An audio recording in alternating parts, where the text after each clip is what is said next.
Alright, so a couple of times I've been asked, how do I paint my white belts?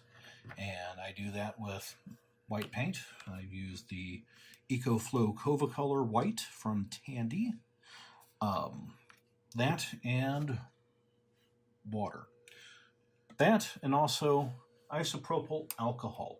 One of the things that you do prior to painting on any kind of leather is prep the leather. And I'm using standard isopropyl alcohol. 91% is what this one is. I don't think it much matters the uh, percentage on it. You're just going to be wiping down the leather and letting it evaporate prior to putting any kind of color on it. I'll put a little in a little jar like that. Use a little stain dauber here. We'll just evenly coat the leather.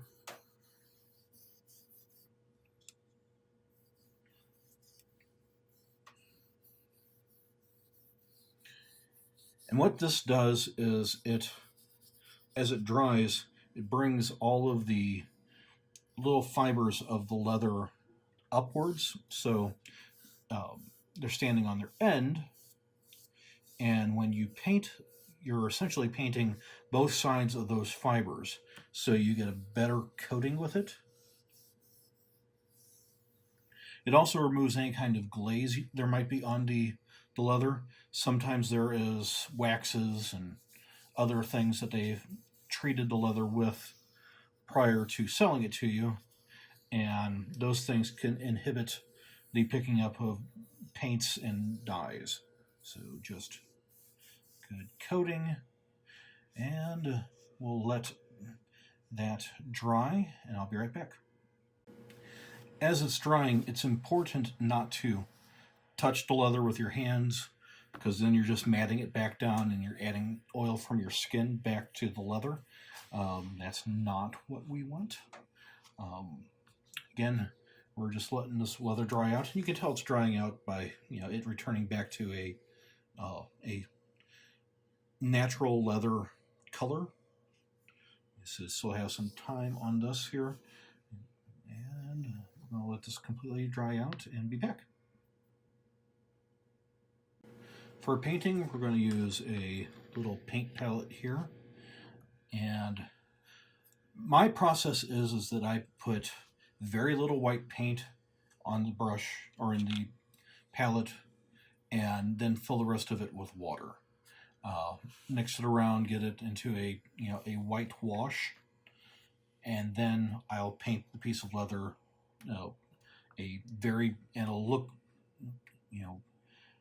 very gray looking, just because there's not a lot of white and there's a lot of water to it. And all you're doing is you're laying down a base coat of white for the next couple of layers to adhere to. So let's go ahead and do that. Just a drop. And take a little water. Whoop, just put a little bit over. That's okay. And we'll take our handy dandy paintbrush here. And we're just making a mess.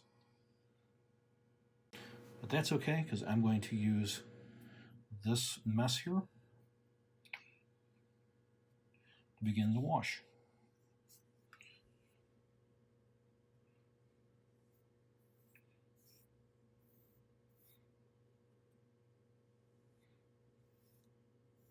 And it just looks like I'm making the leather wet. And in a lot of ways I am. All I'm doing is using that color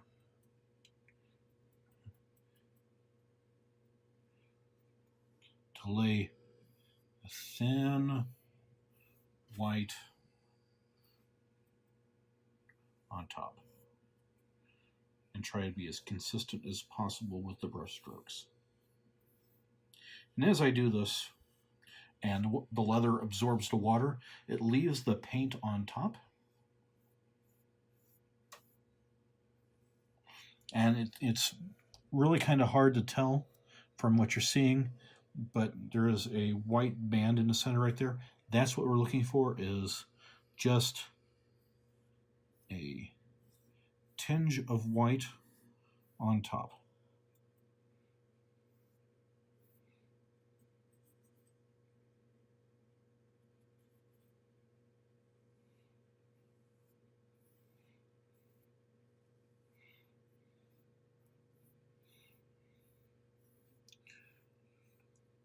Like that.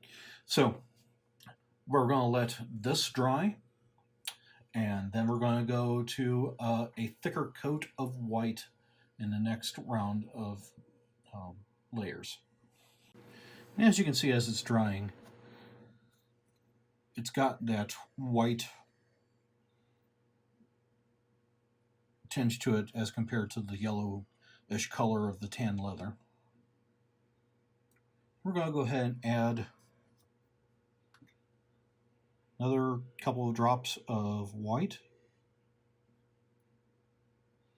into our already mixed up white there. No reason to waste it. I'm going to mix it up with the brush.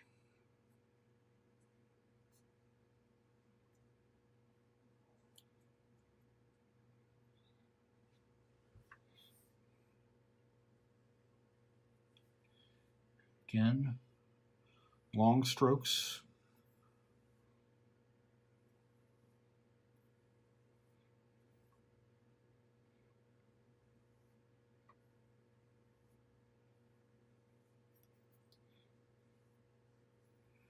And it's just building up on that previous layer.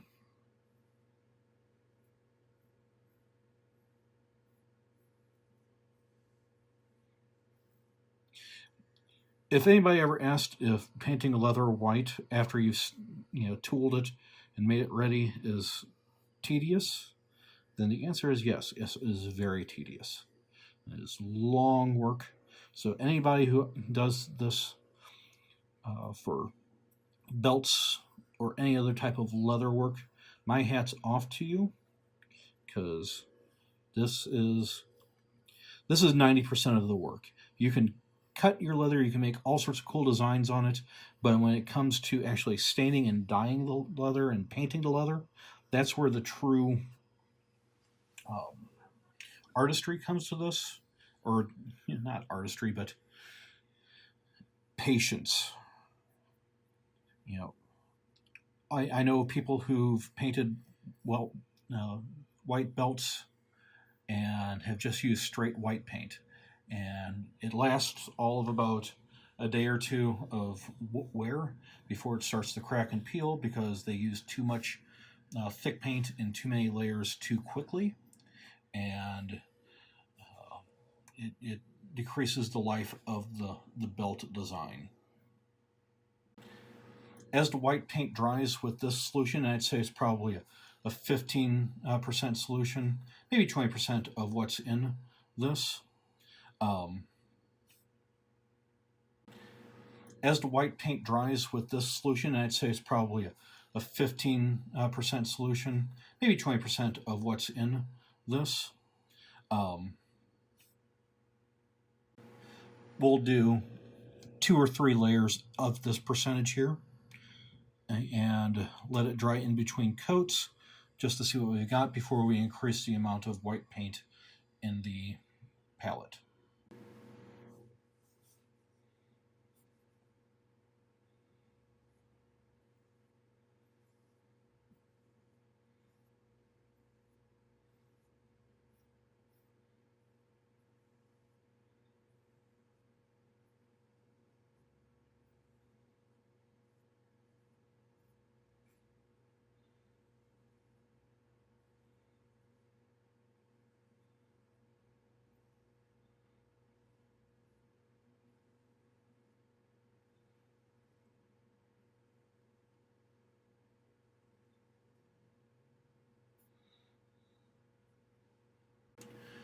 Okay, this is after about, I'd say, 4 coats with the 20% solution. Um, See, it's white, but it's a bit streaky. But compared this to that,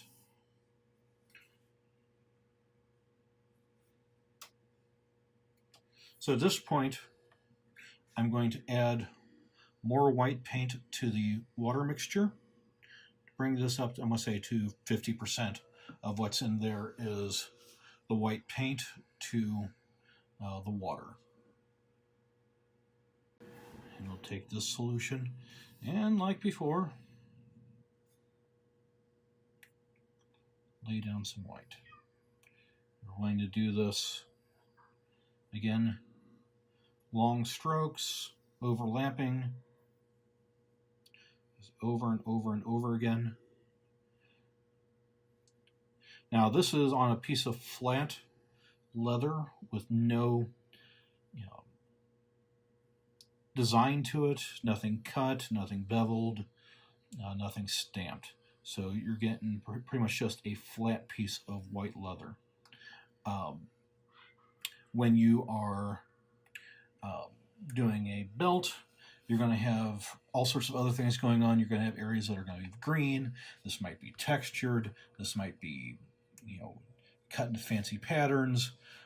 So you won't be using just one paintbrush. You'll be using this and going in with tiny detail with a tiny detail brush, all the way to going in with just a piece of Q-tip that has a bevel on it, just to get into nooks and crannies into your design. All of that said, it's still the same process.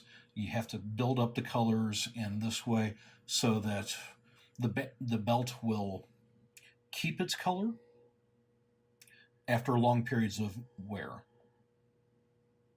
And I'm going to go ahead and put 3 coats of the 50% solution to the belt, and I'll be right back.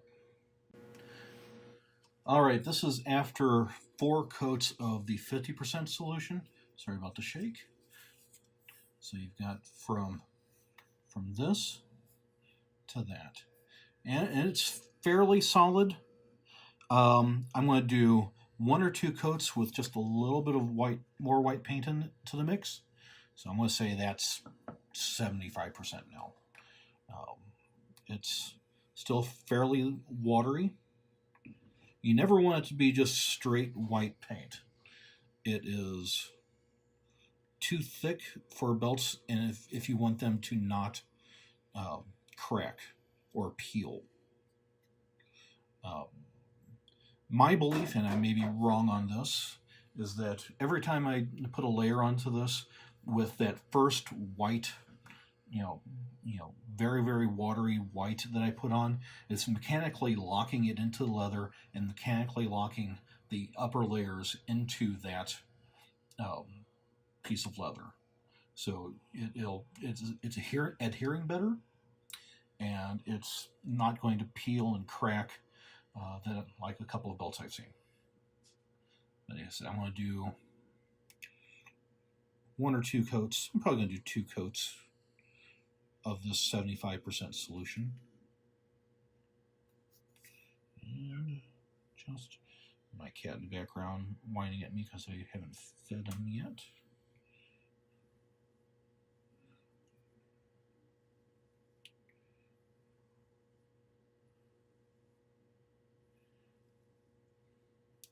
And essentially the belt is done, or at least the white is done after these 2 coats. I think it was white enough just with the previous coats, but this just gives it just one more thickness layer on top to give it a little bit more depth, a little bit more scratch resistance. With these belts, they're put through loops, they're put through buckles, they're put through rings, they're put through combat, they're all put through all sorts of things. If you don't put enough layers on it, you're basically just creating a skim coat that's going to scratch off the first time it gets hit on something. With multiple layers, again with that mechanical tooth, you're going to have some scuff and wear resistance to it. And we'll let this dry and put 1 more coat on. And here is, after 2 coats of the 75% solution, as you can see, here is the natural leather, and here it is completely white. There are a couple streaks in there. I've been using a hair dryer to dry between coats, just so I could finish this in a reasonable time. Normally with this, especially with all of the intricate white you have to do for a knight's belt, where you're also going to be doing greens and reds and golds,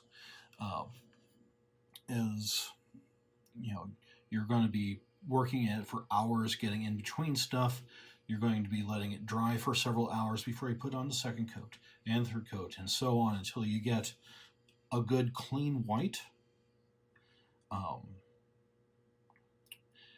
From here, I'll take a can of Phoebe's Saddle Lac, which is a flexible protective quick dry high gloss leather finish. This I'll put on top of the white to give it an extra layer of shine and an extra layer of protection, scuff resistance. Again, the more layers you put on, it's like a car. The more layers of paint and gloss and polish you put on them, the more it'll be protected. But you don't want to do too many because, again, the more you put on, leather's flexible, and you don't want it to do that and crack everything you've put on it and all of your hard work. That being said, to finish off a leather belt, like for a knight's belt, you'll do your edges in the different colors. If I were to just leave it like this, I would take a piece of beeswax or some kind of sealer, seal that. I would definitely seal the back of it with it. I use a carnauba cream from Tandy to basically rehydrate the leather. Every time that you put water onto leather, it dries it out. And if you've seen some belts where it just feels like a piece of beef jerky around your waist, that's because it's basically been completely dried out. No moisture, no oils have been re-added to it. With a carnauba cream, you're adding that moisture back into the belt. It gets its flexibility back to it. It'll help the belt last longer. I'll also take a piece of beeswax mixed in with some olive oil and melted and turned into a paste, and I will take that and put that on after I've used the carnauba cream as a sealer. This will be waterproof, or I'm sorry, water resistant, because nothing is actually waterproof. And that will be done. Again, with the amount of layers that we put on this and the levels of and percentages of white that we put on, you get a good white that is not going to crack, or is going to be very crack resistant. Yeah, as I push this together, you don't see the paint deforming on it. Bring it back out, and you have a little bit of that, but that's actually the leather itself that is deformed. If I did it over here like that, brought it back out, you get that same dimpling. But yeah, it's time consuming, but it is I believe it is worth the time to get it right. All right, this is Minock. Have a good night.